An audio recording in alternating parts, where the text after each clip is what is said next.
Vamos para a segunda parte, então, né? O cinema novo.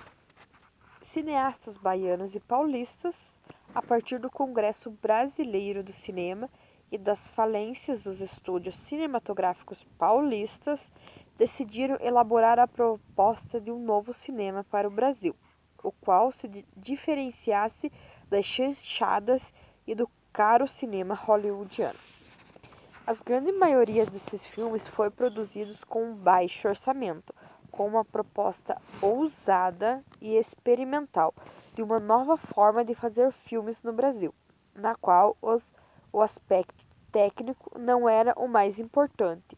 Muitos deles foram filmados com uma simples câmera na mão, com narrativas simples, objetivas e bem trabalhadas.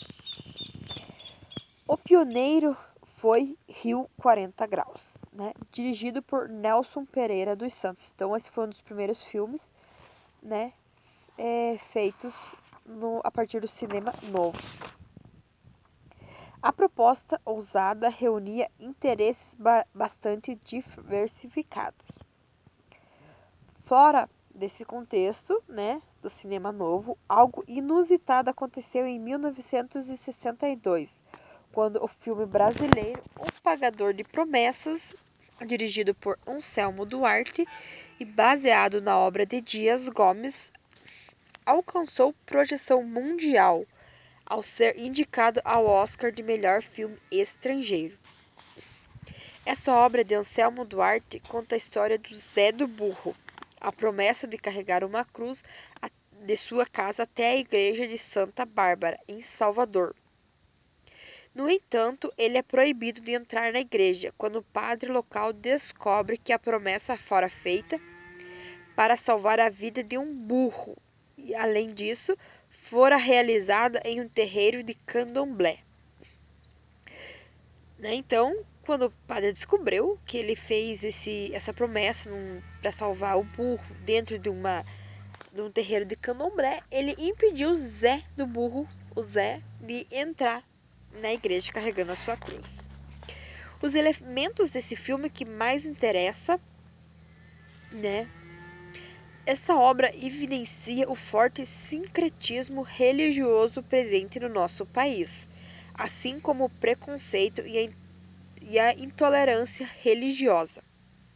Zé transforma-se numa espécie de mártir ao ser descrito pela imprensa local de Salvador como um símbolo de resistência à luta. Na época, as premiações em festivais internacionais do cinema gerou no Brasil uma discussão fervorosa sobre esse filme, né? Muitas pessoas,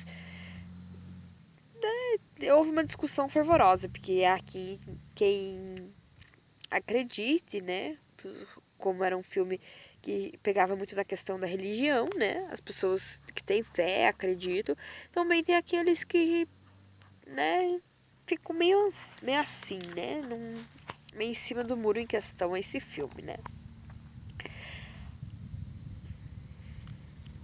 E segundo Ramos, né, que é o escritor Ramos, Glauber Rocha criticou veemente Anselmo Duarte e outros cineastas como Lima Barreto, Roberto Faria, Rubem Biafora e Carlos Coimbra, que estariam fazendo um cinema do espetáculo, apenas para ganhar prêmios e dinheiro, algo que fugia e contrariava a proposta do cinema novistas, né? Glauber Rocha é de fato o grande nome do cinema novo. O cineasta baiano, que obteve sua formação no cineclubismo, construiu filmes e escreveu sobre eles, exercendo influência sobre o cinema mundial. Então ele não concordava muito com o exibicionismo, digamos assim, que o filme acabou alcançando. O cinema novo abre dessa forma uma nova perspectiva para o Brasil, no cenário do cinema mundial. Essa inserção permitiu aos cineastas brasileiros o delineamento de uma nova estética fílmica, que fugia dos moldes hollywoodianos, com características específicas de um país subdesenvolvido, porém com o cinema em desenvolvimento. Então, apesar de toda a crítica ao filme, né, Glauber Rocha, ele foi muito importante, né, pro nosso cinema. A retomada do cinema brasileiro. Conforme a classificação de Yarp e Shirolevich, a produção cinematográfica brasileira poderia ser dividida em 3 momentos: a Era de Ouro, de 1971 a 1987, os anos de chumbo, de 1988 a 1995, e a retomada em 1996. Após a forte presença das chanchadas e dos filmes de Mazzaropi, a produção cinematográfica nacional encontrou algumas dificuldades com a instauração do golpe militar de 1964. A política de censura instaurada com o regime militar alavancou um gênero curioso no Brasil, na década de 1970. Então, até então, né, só conhecia o cinema brasileiro como as chanchadas, né? E na década de 70 surgiu um novo gênero, né? Uma curiosidade no Brasil, a pornochanchada. A pornochanchada focava na construção de filmes com alto teor erótico.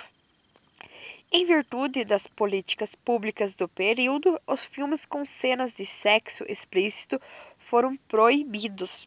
Esse gênero se tornou um nicho bastante lucrativo na época, né? E um dos primeiros filmes desse gênero foi Os Paraquedas, dirigido por Reginaldo Faria. As pornochanchadas exploravam com alto nível de eroticidade temas que aguçavam a imaginação do público, como a virgindade, o adultério e a conquista amorosa. O gênero da pornochanchada foi influenciada principalmente pelas comédias eróticas italianas. No Brasil, o gênero fazia uma espécie de releitura, trazendo o aspecto da comédia popular urbana e do erotismo presentes no final da década de 60. Então, a pornochanchada no Brasil, ele era uma releitura, digamos, influenciada pelas comédias eróticas italianas, né? Com o declínio da ditadura militar no final da década de 1980, os filmes de pornochanchada perderam a sua força. A ausência de censura e o processo de redemocratização abriram portas para os filmes pornográficos, tomando a receita dos filmes com temáticas eróticas da pornochanchada. Então, a partir daí, acabou entrando a era dos filmes pornográficos mesmo, né? A projeção do cinema brasileiro no cenário internacional. A retomada do cinema brasileiro teve início em 1995. Nesse período, algumas produções nacionais começaram a despontar, sendo indicadas a várias premiações, inclusive no exterior. Um dos filmes símbolos da retomada do cinema brasileiro foi O Quatrilho, em 1995, dirigido por Fábio Barreto e indicado ao Oscar de melhor filme estrangeiro em 1996. Em 1998, o cinema brasileiro recebeu novamente uma indicação de melhor filme estrangeiro com O Que é Isso, Companheiro, em 1997, de Bruno Barreto. No ano seguinte, 1999, o cinema brasileiro já colhia os frutos de sua retomada e de sua projeção internacional.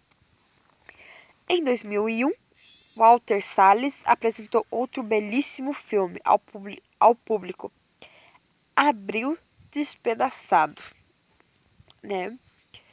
Em 2002, Fernando Meirelles encerrou essa fase de retomada do cinema brasileiro com o seu estrondoso Cidade de Deus, que provavelmente vocês já viram, né? Que conta a história do nascimento do crime organizado na favela Cidade de Deus. Então, provavelmente você já deve ter visto esse filme, né? A Cidade de Deus, um belíssimo filme, diga-se por passagem. Cidade de Deus abriu caminhos para os filmes de ação com roteiros bem trabalhados. Em 2003, o filme Carandiru, dirigido por Hector Babenco. Então, o filme Carandiru, como vocês provavelmente já viram, ele também é um filme muito bonito mesmo, né? Que apesar, né, eu digo bonito pela questão da importância que esse filme teve, né?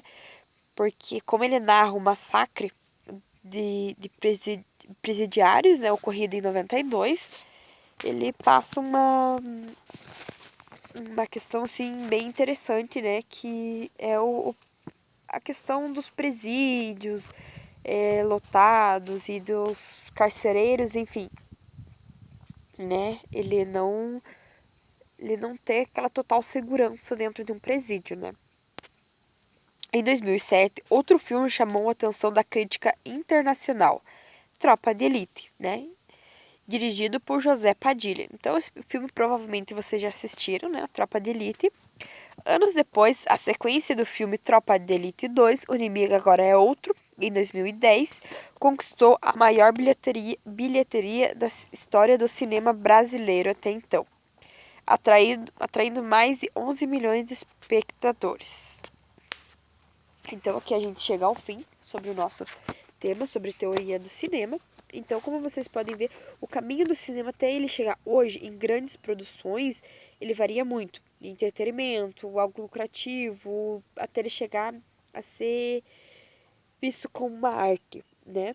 Como a gente pode notar, o cinema, ele encontrou teve provavelmente vários problemas, inclusive no Brasil, né? Os filmes hollywoodianos, né, dos norte-americanos, eles eram muito avançados em relação aos outros países, né? E, e foi assim algo inédito, né? Porque para vocês pararem para imaginar que lá no começo ele eram filmes assim com cenas do cotidiano para chegar até hoje em grandes produções, né?